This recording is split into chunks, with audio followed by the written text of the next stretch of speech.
Class 11th part 2 है। Part 1 में हमने बात की थी रसायन विज्ञान की कुछ मूल अवधारणाओं के बारे में, और आज उससे आगे को बात करते हैं। तो इसमें पहली चीज़ आती है अणु एवं परमाणु। तो अणु और परमाणु है क्या, इसको हम निम्न प्रकार से समझ सकते हैं। अणु परमाणुओं का समूह कहलाता है। अब अणु के बारे में बात करते हैं। अणु क्या है? किसी अणु किसी पदार्थ का बहुत सूक्ष्मतम कण है जिसका स्वतंत्र अस्तित्व होता है और जिसमें पदार्थ के सभी गुण पाए जाते हैं। आज कहने का मतलब क्या है? अणु सक्रिय रूप से रासायनिक क्रिया में भाग नहीं लेते हैं। कहने का मतलब क्या है? अणु किसी पदार्थ का बहुत सूक्ष्मतम भाग है जिसका स्वतंत्र अस्तित्व होता है, जिसमें पदार्थ के सभी गुण पाए जाते हैं। अणु सक्रिय रूप से रासायनिक अभिक्रियाओं में भाग नहीं लेते। ये सक्रिय रूप से रासायनिक अभिक्रियाओं में भाग नहीं लेते हैं। अणु क्या है? परमाणुओं का समूह है। जैसे H2 है, H2 का अणु ये, इसके जैसे समझ सकते हैं। अब इसके बाद बात करते हैं परमाणु। परमाणु एटम। परमाणु है क्या?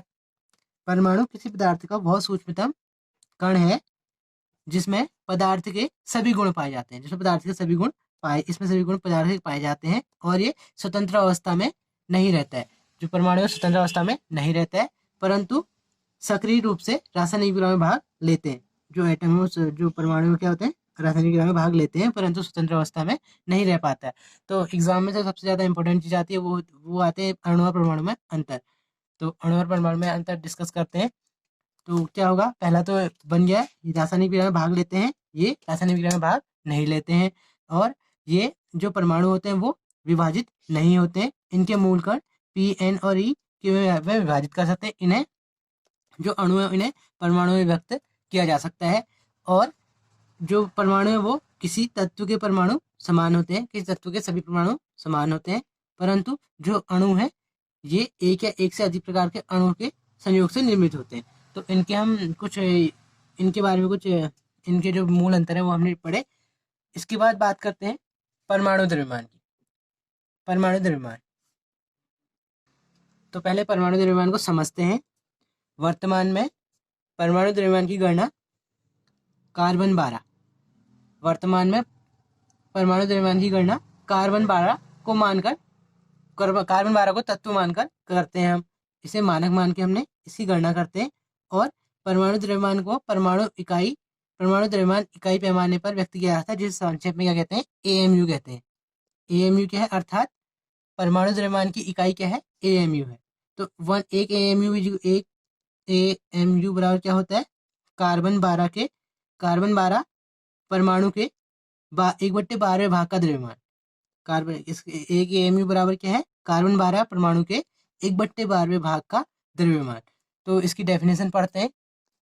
आधुनिक परिभाषा के अनुसार किसी तत्व का परमाणु द्रव्यमान वह संख्या की तत्व का परमाणु द्रव्यमान वह संख्या है जो यह प्रकट करती है कि उसके एक परमाणु का औसत द्रव्यमान कार्बन 12 परमाणु के 1/12वें भाग से कितना गुना भारी है। तो 1/12वें भाग से कितना गुना भारी है, ये क्या कर रहा है? इसमें बात हो रही है। कहने का मतलब क्या है? किसी तत्व का परमाणु द्रव्यमान वह संख्या है जो यह दर्शाता है कि उसके एक परमाणु का औसत द्रव्यमान कार्बन 12 परमाणु के 1/12वें भाग से कितना गुना भारी है। अगली चीज आती है आणविक द्रव्यमान। अब आणविक द्रव्यमान क्या है? Molecular mass. किसी अणु का आणविक द्रव्यमान वह संख्या है जो यह प्रकट करती है या दर्शाती है कि उसका एक अणु कार्बन 12 परमाणु के 1/12वें भाग से कितना गुना भारी है। उसका एक अणु कार्बन 12 परमाणु के 1/12वें भाग से कितना गुना भारी, ये क्या दर्शा रहा है? एग्जाम में न्यूमेरिकल टाइप आता है। आणविक द्रव्यमान की गणना कीजिए करके, जैसे हम लेते हैं यहाँ पे CO2 कार्बन डाइऑक्साइड। तो इसका आणविक द्रव्यमान क्या होगा? कार्बन डाइऑक्साइड का आणविक द्रव्यमान क्या होगा? कार्बन का परमाणु द्रव्यमान धन क्या हो जाएगा इसमें? ऑक्सीजन कितनी है? 2 है ना, 2 गुणा ऑक्सीजन का परमाणु द्रव्यमान। तो कार्बन का परमाणु द्रव्यमान कितना हुआ? 12 एएमयू हुआ, और प्लस 2 की जगह 2 आ गया, 2 है ना, इसके 2 है तो 2 आ गया, गुणा ऑक्सीजन का कितना होता है? 16 एएमयू परमाणु द्रव्यमान है। तो ये कितना हो जाएगा? 12 और यहाँ पर कितना हो जाएगा 32 हो जाएगा, तो आ गया 44 AMU। तो CO2 का आणविक द्रव्यमान निकल गया। कैसे करेंगे, पहले वाला जो है उसका परमाणु द्रव्यमान और जो दूसरा वाला है उसका परमाणु द्रव्यमान उन्हें जोड़ देना। अगर ये दो दो की जगह यहाँ पर 3 होता है तो यहाँ पर क्या कर देते हैं हम 3 से मल्टीप्लाई कर देते हैं। अगली चीज आती है मोल संकल्पना, मोल कॉन्सेप्ट। परमाणुओं, इसके बारे में बात करते हैं, मोल के बारे में बात करते हैं मोल संकल्पना में। पहले परमाणुओं, अणुओं या आयनों को गिनने के लिए जिस इकाई का उपयोग होता है उसे क्या बोलते हैं हम, मोल बोलते हैं। एक मोल 6.023 इंटू 10⁻23 कणों की संख्या को दर्शाता है, जो कि आवागाद्रो संख्या के तुल्य है। इसे आवागाद्रो संख्या को किससे दिखाते हैं हम, एन से दिखाते हैं। इसके बाद अगली चीज आती है मोलरता। एग्जाम में पूछा भी जाता है अक्सर मोलरता और मोलरता में अंतर। तो पहले हम बात कर रहे हैं मोलरता की। जो मोलरता है उसे हम दिखाते हैं कैपिटल एम से, कैपिटल एम से। तो मोलरता की डेफिनेशन, विलयन के 1 लीटर आयतन में उपस्थित विलेय पदार्थों के ग्राम मोलों की संख्या को क्या कहते हैं, विलयन की मोलरता कहते हैं। कहने का मतलब क्या है, विलयन के 1 लीटर में, कितने में, 1 लीटर आयतन में, विलयन के 1 लीटर आयतन में उपस्थित विलेय पदार्थों के ग्राम मोलों की संख्या को कह रहे हैं हम विलयन की मोलरता कह रहे हैं। तो मोलरता को हमसे दिखाते हैं, पता है ना, इसका फॉर्मूला क्या बन गया, विलेय के ग्राम मोलों की संख्या बट्टे विलयन का आयतन। विलयन का आयतन किस में होगा, विलयन किस में था, 1 लीटर को माना था हमने आयतन में, तो यहाँ पर किस में आएगा, आयतन लीटर में आएगा। इसके बाद बात करते हैं, इसके बाद बात करते हैं मोललता की। जो मोललता है उसे हम शो करते हैं स्मॉल एम से। इन दोनों के बीच में बहुत इंपॉर्टेंट चीज है यहाँ आपको, उसे हम शो कर रहे थे कैपिटल एम से, और इसे मोललता को हम किससे शो कर रहे हैं, स्मॉल एम से। उसमें क्या हो रहा था, जो मोलरता थी उसमें क्या हो रहा था, उसमें हो रहा था विलयन के 1 लीटर आयतन में उपस्थित विलेय पदार्थों के ग्राम मोलों की संख्या। यहाँ पर क्या है, वहां विलयन था तो यहाँ क्या है, विलायक के 1 kg भार में उपस्थित विलेय के ग्राम मोलों की संख्या, ग्राम मोलों की संख्या ही है, लेकिन किस किस की, विलायक के 1 kg भार में उपस्थित विलेय के ग्राम मोलों की संख्या क्या कहलाती है, विलयन की मोललता कहलाती है। मोललता को स्मॉल एम से दिखाते हैं। तो क्या होता है इसका फॉर्मूला, विलेय के ग्राम मोलों की संख्या बट्टे विलायक का भार केजी में। तो ये केजी में था ना यहाँ को भार, तो इसे भी हम किस में लेंगे, केजी में लेंगे। अब इन पे बेस एग्जाम में क्वेश्चन भी आते हैं, तो क्वेश्चन अभी इसके पीछे हम इसमें बात करेंगे, एक्सरसाइज से क्वेश्चन लेंगे, उनको बात करेंगे। अब अगली चीज आती है डाल्टन का परमाणु सिद्धांत। ये भी इंपॉर्टेंट है, एग्जाम में भी पूछा जाता है, तो इसके बारे में पहले बात करते हैं, फिर इसके बारे में समझेंगे। डाल्टन ने सन 1803 में अपनी पुस्तक new system of chemical philosophy में परमाणु के संबंध में अपने विचार प्रस्तुत किए थे। उनकी किताब थी, उसमें उन्होंने किसके बारे में, परमाणु के संबंध में अपने विचार प्रस्तुत किए थे, जिन्हें डाल्टन के परमाणु सिद्धांत के नाम से जाना जाता है। तो अब इस सिद्धांत के अनुसार है क्या, उसके बारे में हम बात कर रहे हैं। उसके बाद इस सिद्धांत के दोष पढ़ेंगे। पहली चीज आती है इसमें पदार्थ। पदार्थ अत्यंत छोटे छोटे कणों से मिलकर बना होता है, इन्हें परमाणु कहते हैं। अब यहाँ डाल्टन का परमाणु सिद्धांत, परमाणु की डेफिनेशन ने दी है, पर पदार्थ अत्यंत छोटे छोटे कणों से मिलकर बना होता है, इन्हें हम परमाणु कहते हैं। और परमाणु को विभाजित नहीं किया जा सकता, परमाणु को विभाजित नहीं कर सकता। परमाणु एटम हुआ, तो इसे हम ऐसे समझ सकते हैं ए प्लस टर्म, तो क्या हो जाएगा यहाँ पर, ए कैन नॉट कट। ठीक है, कहने का मतलब क्या है, अत्यंत छोटे छोटे कणों से मिलकर बना होता है ना, परमाणु कहते हैं, इन्हें हम और छोटा नहीं कर सकते। एक चीज तो ये थी। दूसरी चीज क्या बताई थी उनके सिद्धांत के अंदर, दूसरी चीज क्या थी, एक तत्व के सभी परमाणु आकार एवं गुणों में समान होती है। एक तत्व के सभी परमाणु, जितने भी परमाणु हैं, आकार एवं गुणों में समान होते हैं, समान होते हैं, परंतु दूसरे तत्व के परमाणु में, परंतु दूसरे तत्व के परमाणु से अलग होते हैं। अब दूसरे में अलग हो, परंतु एक ही तत्व के सभी परमाणु आकार और गुणधर्मों में समान होते हैं कहा था। और उन्होंने एक चीज यौगिक के बारे में बताया, यौगिक परमाणु के बारे में। परमाणु छोटी छोटी पूर्ण संख्याओं के सरल अनुपात में संयोग करके क्या बनाते हैं, यौगिक परमाणु बनाते हैं। इन जो यौगिक परमाणु बनाते हैं, इन यौगिक परमाणुओं को वर्तमान में अणु के नाम से आता है। जो यौगिक परमाणु बताया था उन्होंने, इन्हें हम किसके नाम से जानते हैं, वर्तमान में हम अणु के नाम से जानते हैं। इसके बाद अगली चीज आई, अगली चीज उन्होंने बताई थी, एक परमाणु के सभी यौगिक परमाणु अणु सभी गुणों में समान होते हैं। अगली चीज उन्होंने बताई थी, परमाणु को नहीं हम नष्ट कर सकते हैं, नहीं हम परमाणु को बना सकते हैं, नहीं हम परमाणु को बना सकते हैं, नहीं हम परमाणु को नष्ट कर सकते हैं। इसके बाद उन्होंने बताया था, इसमें अब कुछ दोष भी रहे होंगे परमाणु सिद्धांत, इसके तो हमने सिद्धांत के बारे में पढ़ा, अब इसके कुछ दोष रहे, कुछ दोषों के बारे में बात करते हैं। इस सिद्धांत के अनुसार परमाणु अविभाज्य है, परंतु आधुनिक शोधों से ज्ञात हो चुका है कि परमाणु को न्यूट्रॉन, प्रोटॉन और इलेक्ट्रॉन में विभक्त किया जा सकता है। तो और इसी के साथ इस सिद्धांत के अनुसार एक ही तत्व के समस्त परमाणु समान होते हैं, परंतु वर्तमान में अनेक परमाणुओं का पता चल चुका है जो कि रासायनिक गुणधर्मों में तो समान है, परंतु उनके भार अलग अलग होते हैं। ऐसे परमाणुओं को समस्थानिक कहा जाता है, आइसोटोप्स कहते हैं। हाइड्रोजन के तीन तीन तरह के परमाणु पाए जाते हैं। हाइड्रोजन में कौन कौन से पाए जाते हैं? हाइड्रोजन में तीन प्रकार के परमाणु 1H1, 1H2 और 1H3 पाए जाते हैं। ये अलग चीज़ है। ये किस में आए? ये दो इसके सिद्धांत के दोषों में आए हैं। और क्या होता है? बहुत से कार्बनिक यौगिकों के अणुओं में परमाणुओं की संख्या सरल अनुपात में नहीं होती है। उदाहरण के लिए हम लेते हैं स्टार्च। और ऐसे ही जो सिद्धांत किसमें असफल रहा? जो सिद्धांत परमाणुओं की संयोजकता समझाने में भी असफल रहा। जो ये सिद्धांत था डाल्टन का परमाणु सिद्धांत, ये परमाणु की संयोजकता समझाने में असफल रहा। अब बात करते हैं इसके अभ्यास की। अभ्यास के अंतर्गत पहला प्रश्न आता है, निम्नलिखित के लिए आणविक द्रव्यमान का परिकलन करना है। पहला दिया है H2O। आणविक द्रव्यमान के लिए क्या करते थे हम? हाइड्रोजन कितने हैं इसमें? 2 हैं, और हाइड्रोजन का परमाणु द्रव्यमान इससे गुणा कर देंगे। परमाणु द्रव्यमान किसका परमाणु द्रव्यमान है? हाइड्रोजन का परमाणु द्रव्यमान। धन क्या कर देंगे इसमें हम? धन ऑक्सीजन कितनी है? 1 है। 1 गुणा ऑक्सीजन का परमाणु द्रव्यमान। ऑक्सीजन का परमाणु द्रव्यमान। तो अब यहाँ पर लिख लेते हैं 2 गुणा परमाणु द्रव्यमान कितना हुआ? हाइड्रोजन का परमाणु द्रव्यमान था 1.008 U प्लस 1, और यहाँ पर क्या गया? ऑक्सीजन का परमाणु द्रव्यमान। ऑक्सीजन का परमाणु द्रव्यमान कितना होता है? 16 U होता है। तो इसे सॉल्व कर देंगे। तो ये आ जाएगा 2.016 और प्लस 16 ये आ जाएगा। तो ये कितना हो गया? 18.016 हो गया। ये किस में आ गया? यू में आ गया। तो इसी प्रकार से CO2 का निकल जाएगा। CO2 का क्या हो जाएगा? C का कितना होता है? 12 होता है, और O का 16। लेकिन यहाँ पर क्या हो जाएगा?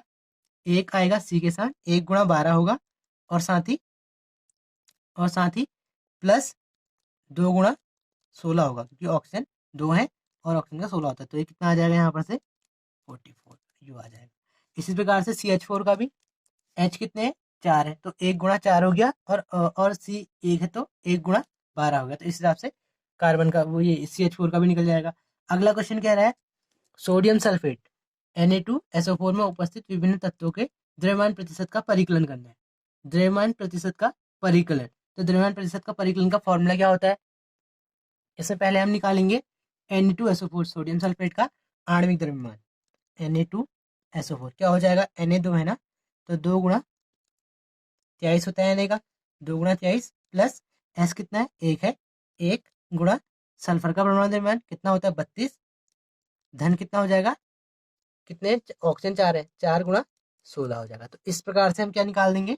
इसका आणविक द्रव्यमान निकाल देंगे। ये हो गया 46 प्लस 32 प्लस 64।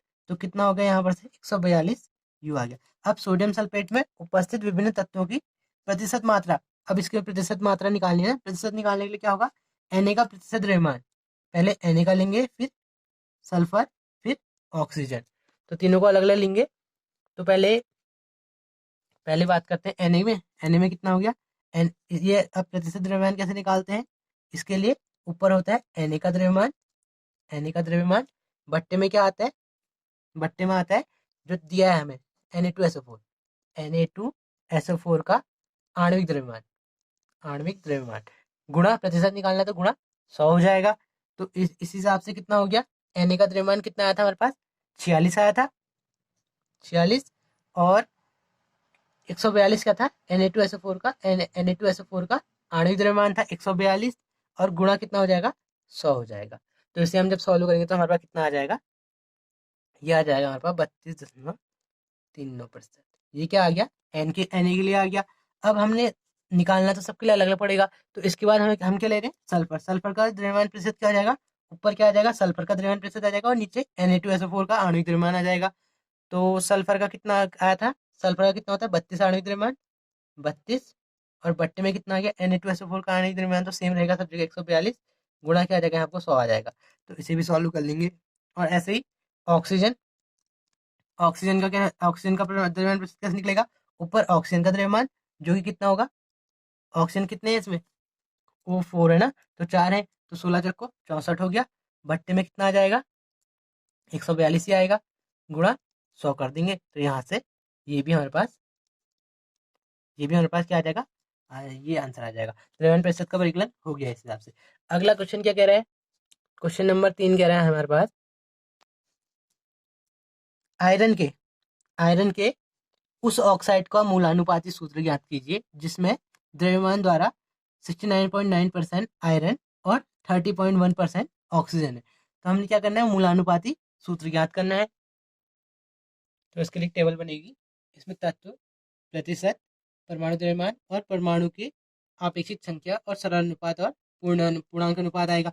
तो तत्व क्या क्या है यहाँ पर को, तत्व है Fe है और O है। तो इनका प्रतिशत कितना है, 69 वो दे रखा है हमें, और ये दे रखा है 30.1 दे रखा है। और साथ ही परमाणु द्रव्यमान तो हमें पता होगा, परमाणु द्रव्यमान इसका 56, इसका 16। अब परमाणुओं की आपेक्षिक संख्या क्या हो जाएगी, 69.9 अपॉन 56 हो जाएगी, और इसके लिए कितनी हो जाएगी, 30.1 अपॉन 16 हो जाएगी। तो इसे क्या बोल देंगे, 1.88 आ गया है, और ये क्या आ जाएगा, 1.25 समथिंग ये भी आ जाएगा। और ऐसे ही सरल अनुपात क्या आ जाएगा इसका, 1.25 अपॉन 1.25 आ जाएगा, तो रेशियो आ गया सरल अनुपात 1। और ऐसे ही इसमें 1.88 रेशियो अपॉन में क्या आएगा, 1.25 आएगा, तो यहाँ पर कितना आएगा, 1.5 आ गया। ऐसे ही पूर्णांक अनुपात इसका 2, इसका 3 हो गया। तो तत्वों का सरल अनुपात निकालना था हमने, तत्वों का सरल अनुपात क्या था, Fe रेशियो O रेशियो की क्या हो गया, 2:3 आ गया। अब यौगिक का मूलानुपाती सूत्र निकालना था, यौगिक का मूलानुपाती सूत्र क्या हो जाएगा, Fe2O3 हो जाएगा। तो प्रश्न ने हमें क्या कहा था, उसका मूलानुपाती सूत्र क्या था, तो मूलानुपाती सूत्र क्या आ गया, Fe2O3 आ गया। अगला क्वेश्चन क्या रहा है, प्राप्त कार्बन डाइऑक्साइड की मात्रा का परिकलन करना है। जब 1 मोल कार्बन को हवा में जलाया जाता है, 1 मोल कार्बन को अगर हम हवा में जला रहे हैं, कार्बन को हवा में जला रहे हैं, तो उसकी कोई रिएक्शन बनेगी, कोई समीकरण बनेगी। तो समीकरण क्या बन जाएगी, कौन सा क्वेश्चन है, 4th का पहला। तो समीकरण क्या बन गई हमारे पास, C+O2 क्या हो जाएगा, CO2 हो जाएगा। तो ये कार्बन कितने हैं, 1 मोल है, और ऑक्सीजन 1 मोल, इसमें कितने 12 ग्राम, और यहाँ 32 ग्राम, 2 है। तो यहाँ पर कितना हो जाएगा, ये 1 मोल तो बना, तो इसके कितने ग्राम हो गए, 44 ग्राम हो गए। तो जब एक मोल कार्बन को वायु में जलाया जाता है, 1 मोल कार्बन जलकर CO2 उत्पन्न, 1 मोल जो है जल के क्या करेगा, CO2 उत्पन्न करेगा, और 1 मोल बराबर कितना आ गया, 44 ग्राम आ गया। अब इसके बाद उसने दूसरी चीज क्या कहा, 1 मोल कार्बन को 16 ग्राम ऑक्सीजन में जलाया जाता है। जब 1 मोल कार्बन को 16 ग्राम ऑक्सीजन में जलाएगा, तब क्या होगा, तब 1 मोल कार्बन के लिए आवश्यक ऑक्सीजन कितनी होगी, 32 ग्राम होगी। सेकंड पार्ट के लिए, 1 मोल 1 मोल कार्बन के लिए आवश्यक ऑक्सीजन कितनी होगी, 32 ग्राम होगी। तो 32 ग्राम क्या हुआ, 1 मोल था। तो परंतु ऑक्सीजन का उपलब्ध द्रव्यमान कितना है 16 ग्राम, 16 है ना। तो इन दोनों को क्या, ये यहाँ से क्या मिल जाएगा, 1/2 मोल मिल जाएगा हमें यहाँ पर को। अतः ऑक्सीजन सीमित मात्रा में है, अर्थात क्या है, सीमांतक अभिक्रिया, सीमांतक अभिकर्मक है। तो CO2 द्वारा उत्पन्न द्रव्यमान कितना हो जाएगा, CO2 द्वारा उत्पन्न द्रव्यमान कितना हो जाएगा, 1/2 मोल हो जाएगा, 1/2 मोल हो जाएगा। तो 1/2 मोल हो गया, तो ये 44 आया था, तो ये कितना हो गया यहाँ पर को, 22 हो गया, 22 ग्राम आ गया। इसके बाद अगले क्वेश्चन की बात करते हैं। अगला क्वेश्चन कह रहा है, अगला प्रश्न कह रहा है, सोडियम एसीटेट CH3COONA का 500 ml 0.375 मोलर जलीय विलयन बनाने के लिए उसके कितने द्रव्यमान की आवश्यकता होगी। सोडियम एसीटेट का मोलर द्रव्यमान 82.0245 ग्राम मोल है। तो कितने ग्राम द्रव्यमान की आवश्यकता होगी, ये पूछ रहा है। तो पहले बात करते हैं सोडियम एसीटेट का मोलर द्रव्यमान क्या होगा, सोडियम एसीटेट CH3COO Na का मोलर द्रव्यमान, मोलर द्रव्यमान। तो इसका मोलर द्रव्यमान क्या हो जाएगा, इसका मोलर द्रव्यमान चेक निकाल सकते हैं हम 82 ये दे रखा है इसमें 82.0245 ग्राम दे रखा है। और विलयन की मोलरता कितनी दी है, विलयन की मोलरता, मोलरता क्या दी है विलयन की 375 मोल, 0.375 दी है।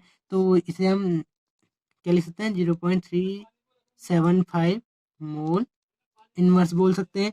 तो अब यहाँ से विलयन का आयतन, विलयन का आयतन, विलयन का आयतन भी दिया है हमें प्रश्न में। विलयन का आयतन है 500 ml। इसे हम चेंज करते हैं लीटर में, तो ये जो ये है इसे हम लीटर में लेते हैं ना, तो कितना हो जाएगा 0.5 लीटर हो जाएगा। इसे कैसे करेंगे, 500/1000 कर देंगे तभी आ जाएगा। इसके बाद मोलरता का, अब मोलरता का फॉर्मूला क्या था, मोलर का फॉर्मूला था कि ऊपर क्या था CH3CONA का द्रव्यमान, मोलर द्रव्यमान, और नीचे क्या गया आयतन लीटर में।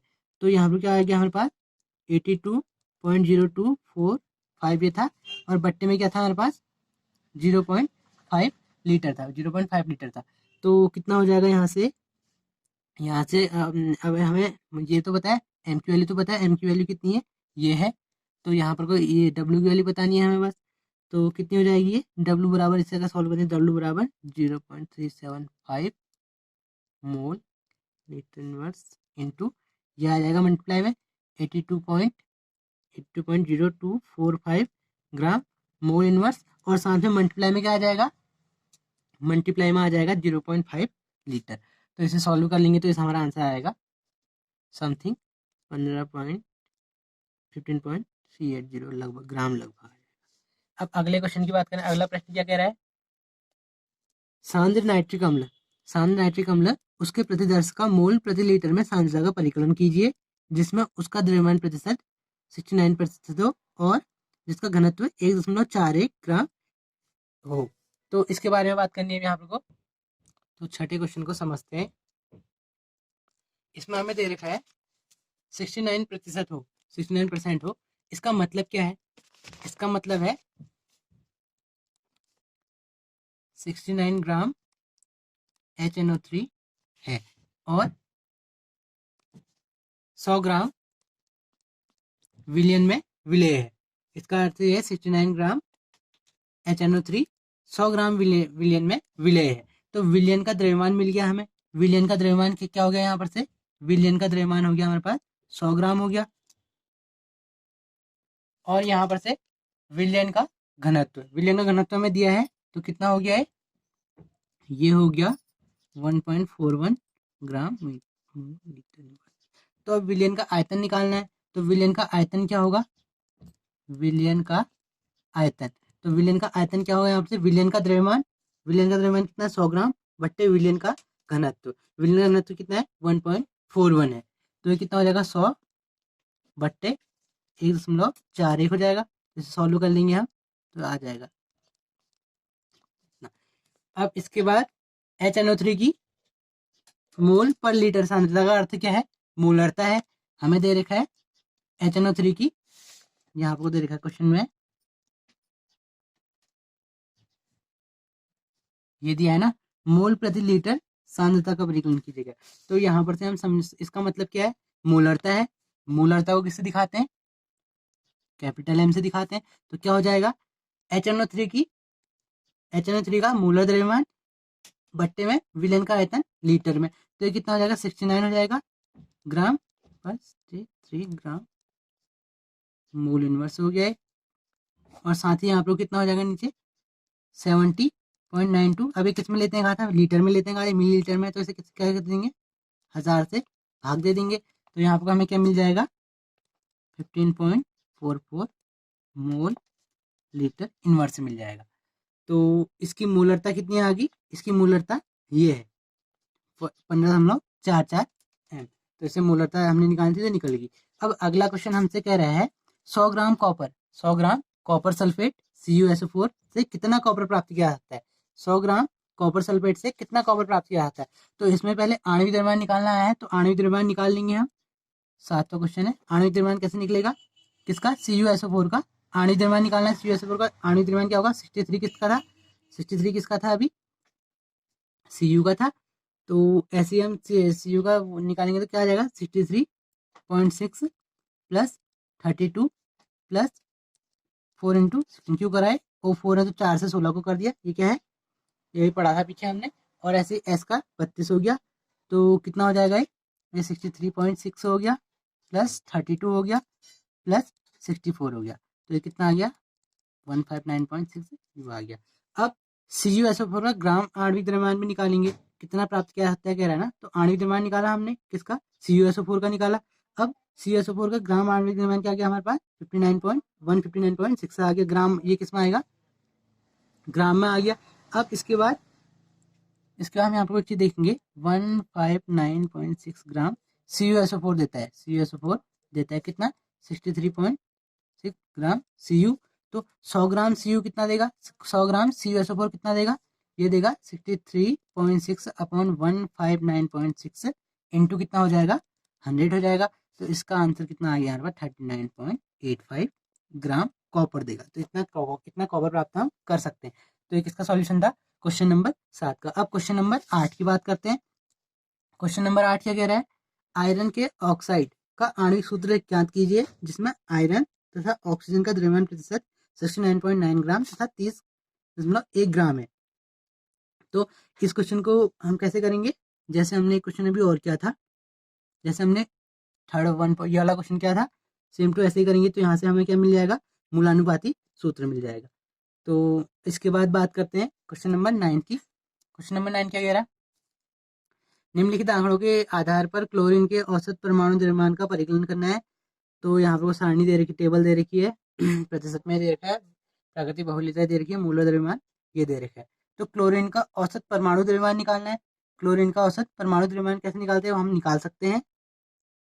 और साथ ही तो क्वेश्चन में प्राकृतिक बाहुल्यता और मूल द्रव्यमान दिया है, तो इसके हिसाब से हमने ये एक निकाल दिया, एक किसके लिए हो गया, ये हो गया CL35 और ये 37 के लिए। तो ये कितना हो जाएगा, इसे सॉल्व कर लेना है यहाँ पर, तो ये जाएगा 26 अप्रॉक्स और इधर साइड हो जाएगा 8 अप्रॉक्स, तो इन्हें ऐड कर देना, तो ये ग्राम में आंसर आ जाएगा। इसके बाद अगला क्वेश्चन कौन सा है, एथेन C2H6 के 3 मोलों में निम्नलिखित का परिकलन करना है। पहला क्या करना है, कार्बन के मोलों की संख्या, दूसरा हाइड्रोजन के मोलों की संख्या, तीसरा एथेन के अणुओं की संख्या। तो पहले में बात करते हैं एथेन C2H6 के 1 मोल में कार्बन परमाणु के कितने मोल उपस्थित है, 2 मोल है। अतः एथेन C2H6 के 3 मोल में कार्बन परमाणुओं के कितने मोल होंगे, 2 गुणा 3 बराबर 6 मोल होंगे।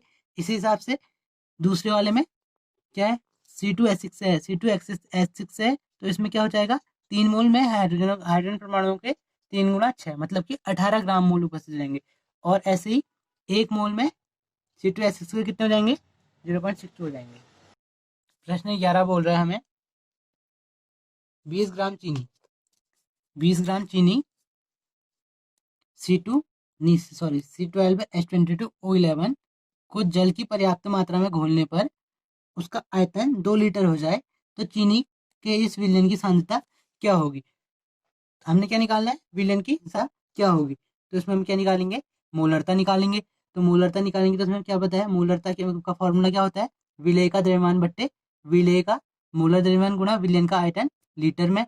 तो मोलरता बराबर क्या हो जाएगा, 20 ग्राम बट्टे 242 गुणा 2 हो जाएगा। तो इसे हम लिख सकते हैं, तो इस हिसाब से हम इसे सॉल्व कर सकते हैं। इसके बाद अगला क्वेश्चन कह रहा है, यदि मेथेनॉल का घनत्व 0.793 हो, इसके 0.25 के 2.5 लीटर विलयन को बनाने के लिए कितने आयतन की आवश्यकता होगी। तो पहले इसमें मेथेनॉल CH3OH के द्रव्यमान की गणना करेंगे। तो CH3OH का मोलर द्रव्यमान क्या हो जाएगा, CH3OH का मोलर द्रव्यमान हो जाएगा 12 + 4 + 16, ऐसे निकाल सकते हैं मोलर द्रव्यमान। तो कितना आ गया है, 32 ग्राम मोल इनवर्स आ गया। तो अब विलयन की मोलरता क्या है, 0.25 दी है, तो इसे हम लीटर में कन्वर्ट करेंगे। उसके बाद विलयन का आयतन निकालेंगे। तो जो इसे हम लीटर में जब कन्वर्ट कर लेंगे तो क्या हो जाएगा, तो यहाँ से हमें 2.5 मिल गया। तो विलयन का आयतन कितना हो गया? 2.5 लीटर हो गया। अब विलयन की मोलरता का फॉर्मूला क्या है? मेथेनॉल का द्रव्यमान पर मोलर द्रव्यमान बट्टे विलयन का आयतन, विलयन का लीटर में आयतन। तो मोलरता तो हमें पता है 0.25, यह भी हमें मिली थी। और फॉर्मूले में हम पुट कर देंगे, फॉर्मूले में हम पुट करेंगे तो डब्ल्यू इक्वल क्या मिल गया हमें? 0.25 मोल लीटर इनवर्स इंटू 32। 32 कहाँ से आया? 32 अभी हमने यहाँ पर से निकाला था। तो इसके बाद यहाँ से सॉल्व करेंगे तो ये कितना आ गया? 20 ग्राम आ गया। और इसके बाद अब मेथेनॉल के आयतन की गणना करनी पड़ेगी। तो मेथेनॉल का द्रव्यमान था 20 ग्राम आया था अभी। तो कितना हो गया? इसे केजी में बदलेंगे तो 0.02 केजी आ गया। और घनत्व इसका इसका घनत्व कितना आ गया? 0.793 इतना आ गया। तो इसका आयतन निकल जाएगा। आयतन क्या होता है? द्रव्यमान बट्टे घनत्व होता है। तो ये कितना आ गया? 0.025 लीटर आ गया। इसके बाद अगला क्वेश्चन कह रहा है दाब को प्रति इकाई क्षेत्रफल पर लगने वाले बल के रूप में परिभाषित किया जाता है। तो दाब का एसआई मात्रक पास्कल नीचे दिया गया है।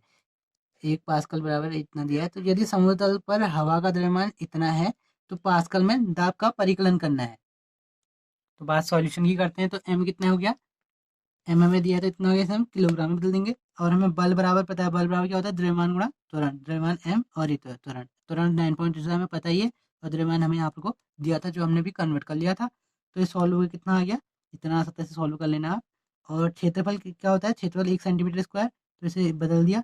तो दाब बराबर क्या होता है? बल बट्टे क्षेत्रफल होता है। तो यहाँ पर को बल कितना था? बल मिल गया था। और क्षेत्रफल ये मिल गया। तो बल बट्टे क्षेत्रफल कर देंगे। उसके बाद हमें इसका सॉल्यूशन मिलेगा। तो इसका आंसर किस में आएगा? पास्कल में आएगा। इसके बाद अगला क्वेश्चन आ रहा है द्रव्यमान का एसआई मात्रक क्या है?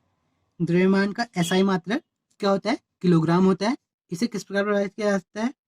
पेरिस के निकट सैमरेस पर 0 डिग्री सेल्सियस पर रखी प्लेटिनियम इरिडियम मिश्र धातु की एक विशेष छड़ अथवा टुकड़े का द्रव्यमान 1 मानक किलोग्राम माना गया है। तो इसका मात्रक में बदल गया, किलोग्राम होता है। ऐसे अगला क्वेश्चन दे रहा, निम्नलिखित पूर्व लग्नों को उनके गुणांक से मिलाइए। माइक्रो 10⁻⁻6, डेका 10, और मेगा मेगा हो गया 10⁻6। ऐसे ही गीगा गीगा हो गया 10⁻9।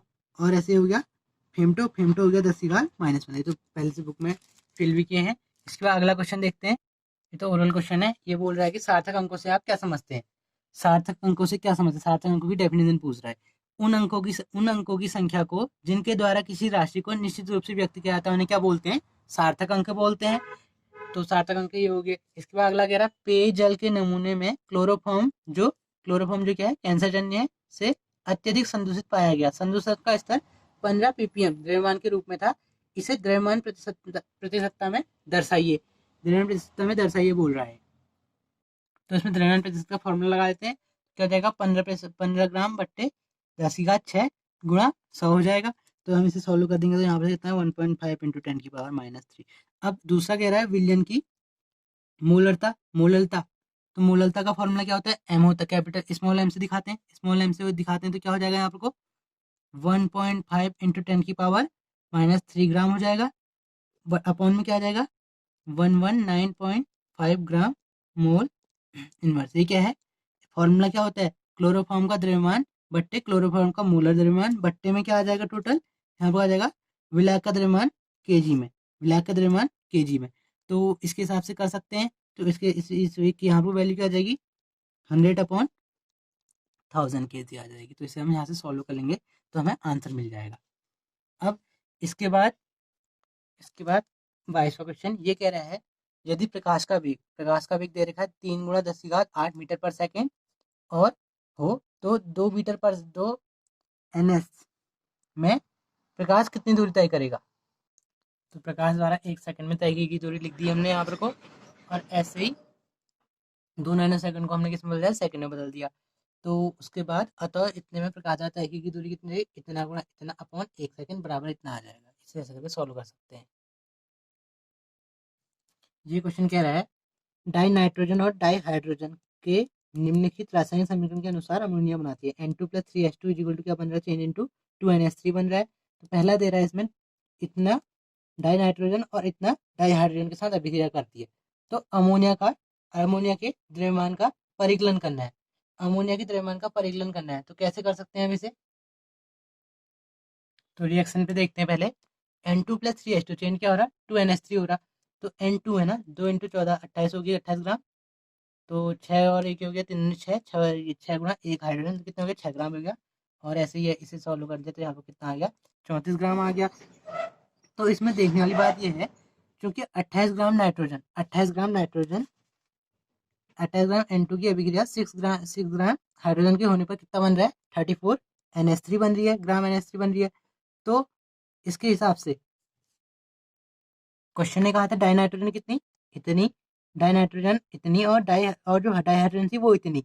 तो इसके हिसाब से क्या हो जाएगा, इसके हिसाब से हो जाएगा ये, इसे हम ऐसे लिख सकते हैं फिर इसके हिसाब से करने पर, क्योंकि 0.2.00 इंटू 10⁻³ ग्राम क्या है, नाइट्रोजन है। और 1.0 क्या थी, इंटू 10⁻³ क्या थी, हाइड्रोजन से क्रिया करके क्या बनाएगी, 34/28 इंटू इतना क्या बनाएगी, NH3, इतना NH3 बनेगा, इतने ग्राम NH3 बनेगा। अगर ये जो हमें क्वेश्चन में दिया वो दोनों अगर रिएक्ट कर देंगे तो इतने ग्राम NH3 बनेगा। और दूसरा बोल रहा था वो, क्या इन दोनों में कोई अभिकर्मक शेष बचेगा, हाँ हाइड्रोजन शेष बचेगी इसमें। और तीसरा बोल रहा था यदि हाँ तो कौन सा, और उसका द्रव्यमान कितना होगा।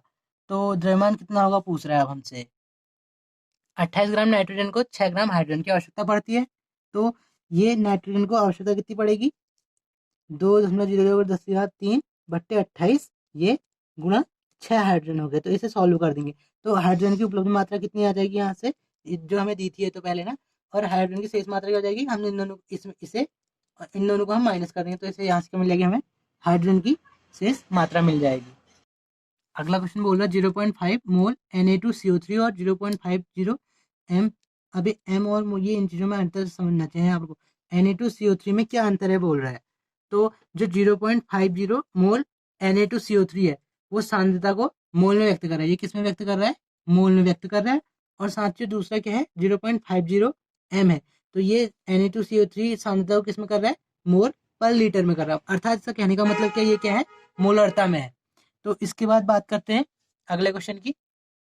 ये हो जाएगा ऐसे वाला। तो अगला क्वेश्चन कह रहा, यदि डाई हाइड्रोजन गैस के 10 आयतन डाई ऑक्सीजन गैस के 5 आयतनों के साथ अभिक्रिया करे तो जल वाष्प के कितने आयतन प्राप्त होंगे। तो डाई हाइड्रोजन गैस 10 आयतन डाई ऑक्सीजन, तो इसकी रिएक्शन कर सकते हैं पहले। H2O, जो H2 है, 2H2 हो गया यहाँ पर प्लस O2, इसके एक आयतन होंगे, आयतन एक हुआ और 5 हो जाएंगे यहाँ, और इसके 2 आयतन है यहाँ पर कितने हैं, 10 आयतन हो जाएंगे। तो यहाँ क्या बन जाएगा, 2H2O, 2H2O। तो यहाँ के दो आयतन तो हैं, लेकिन कितने हो गए, 10 आयतन हो गए टोटल। तो 2H2 हो गए। तो जल वाष्प के 10 आयतन प्राप्त होंगे, जल वाष्प के कितने आयतन प्राप्त होंगे, यहाँ 10 आयतन प्राप्त होंगे। अब इसके बाद क्वेश्चन कह रहा है कि निम्नलिखित के मूल मात्रकों को मूल मात्रक में परिवर्तित कीजिए। इसमें पहला दे रखा है 28.7 pm। तो 1 pm बराबर कितना होता है, 10⁻⁻12 m मीटर। तो यहाँ पर से क्या कर सकते हैं, हम इसे कन्वर्ट कर सकते हैं। तो कितना इसे कन्वर्ट करेंगे तो क्या हो जाएगा, हमें 28.7 इंटू 10⁻⁻12 से मल्टीप्लाई कर देंगे। तो ये एक पॉइंट यहाँ से तो एक यहाँ ऐसा हो गया। तो इस हिसाब से हम इन्हें कर सकते हैं। इसके बाद ये क्वेश्चन, एथेनॉल के ऐसे जलीय विलयन की मोलरता याद कीजिए जिसमें एथेनॉल का मूल अंश 0.040 हो। इसे सॉल्व कैसे करेंगे, एथेनॉल का मूल अंश कैसे दे सकते हैं हम, एथेनॉल का मूल अंश हम दे सकते हैं XB = NB upon Na plus NB से दे सकते हैं। तो Na क्या है, इसमें NB क्या है, एथेनॉल के मोलों की संख्या, और Na क्या है, जल के मोलों की संख्या है। तो XB 0.040 दी है हमें, Na निकाल सकते हैं हम। और ऐसे ही हम इसे फॉर्मूले में पुट कर देते, जो फॉर्मूला एन बी अपॉन वाला बताया था उस फॉर्मूले में हम इसे पुट कर देते हैं। तो यहाँ से इसकी वैल्यू निकल जाएगी। अगला क्वेश्चन कह रहा है, एक 12C कार्बन परमाणु का ग्राम में द्रव्यमान क्या होगा। ग्राम में इसका द्रव्यमान पूछ रहा है क्वेश्चन हमसे। पहली चीज तो हमें पता है, आणविक द्रव्यमान हमें कार्बन का पता है, इतना होता है। कार्बन का मोलर द्रव्यमान कितना हो गया, इतना ही होगा। और एक मोल में कार्बन परमाणुओं की संख्या क्या होती है, 0.6.02222 इंटू 10⁻23 मोल ये होती है। तो कार्बन के एक परमाणु का द्रव्यमान क्या हो जाएगा, उसे हम निकाल सकते हैं। 12.01 क्या था इसका आणविक द्रव्यमान था, बट्टे में क्या कर दिया हमने, एक परमाणु का द्रव्यमान निकालने के लिए ये कार्बन परमाणु, एक मोल में कार्बन परमाणु की संख्या आ गई, तो इसे हम सॉल्व कर दें तो इससे हम ऐसे निकाल सकते हैं। तो इससे हमें क्या मिल जाएगा, एक कार्बन, कार्बन 12 परमाणु के का ग्राम में द्रव्यमान प्राप्त हो जाएगा। एक प्रश्न और अक्सर पूछा जाने वाला, निम्नलिखित प्रत्येक में परमाणुओं की संख्या ज्ञात कीजिए। परमाणुओं की संख्या ज्ञात करनी है, 52 मोल। ये दे रखे तत्व दे रखे हैं साथ में। तो पहले बात करते हैं 52 मोल हीलियम। तो एक मोल में परमाणुओं की संख्या कितनी होती है, 6.022 इंटू 10⁻23 होती है। तो 52 मोल में कितनी हो जाएगी, गुणा 52 कर देंगे। तो कैसे कर सकते हैं, सोल्यूशन देखते हैं।